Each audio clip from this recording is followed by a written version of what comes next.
talk today. Actually, what I'm going to talk about is really anecdotal evidence of where executive training is really critical. And really I'm talking about the culture. I'm representing, if you like, the education industry for Australia, but really what I'm talking about is two things. One is the basic cultural idiom of Australia.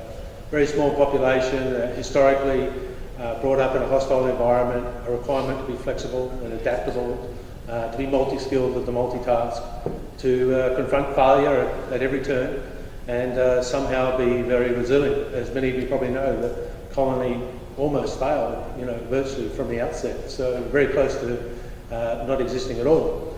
So it's ingrained in our DNA to be flexible and adaptable. And whenever I travel around the world, invariably we see Australians in amazingly remote locations, operating within communities, performing important roles, and being able to adapt to those particular environments. So first of all, the point I want to make is that the reason that our educational institutions are good at this is because this is what we are, this is what we believe in doing.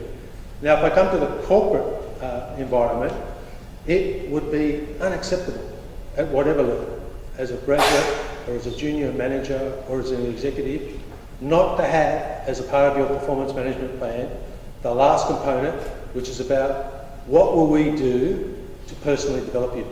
It's not about what skill do you require necessarily to do your job, it's what other component of training are we going to provide you that will make you a better manager and a better person. And I mean this at every level. So just recently, like in the last couple of weeks, we've done our annual performance reports. I provided that same, I had that same discussion with my personal assistant. What training would I give her that would make her a better personal assistant? How would I develop her?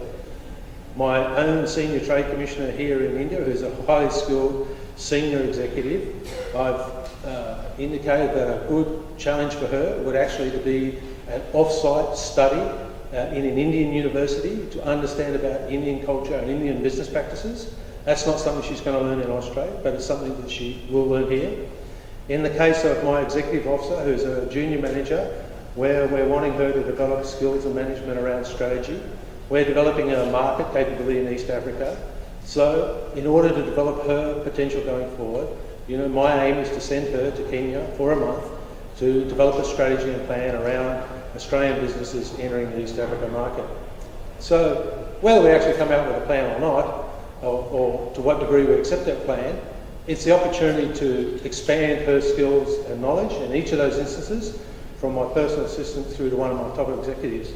And the point that I want to make about that is that that occurs in every organisation. I'm a graduate of the Royal Military Academy. I've been a vice president of a multinational. I've been an entrepreneur and run my own business, and now I work for the government. In every one of those organisations, lifelong learning and enhancement of personal skills is a critical part of what you do. You would not attract talent to your organisation if you don't offer this. If as a manager, I offered 4 of my executives training and 4 not, I could guarantee you those 4 would leave within a month. What's wrong with me? Why won't you develop me? The other question to be asked then is, if we're making this investment, it's a cost. If we're making this investment in executive training, what am I going to get back from it? What if I just train them up and they leave the organisation? And fundamentally, I believe that's a wrong attitude to have. The right attitude to have is, if I give this person extra value, if I reward this executive for the contribution they are making to the organisation, if I give them extra skills in order to make them contribute even more, will they value being a part of the company more or less? And what I would argue is they will value being a part of the company more. And not only that, they'll take in the culture of the company and then help spread that down. So we were talking about behaviour on one of the charts before from Anjali, and what I'm really saying is that it's really important that you have a culture which says that I not only care about the job you do, I care about you, because there's a lot of research that would indicate that what do people want most? People want to make a contribution, part of the self-esteem of working. People want to be valued for the contribution they make, And one of the ways that you can value them is through the role that you provide them, and obviously remuneration and benefits, but you would all know that remuneration and benefits aren't the only driver in being part of an organisation.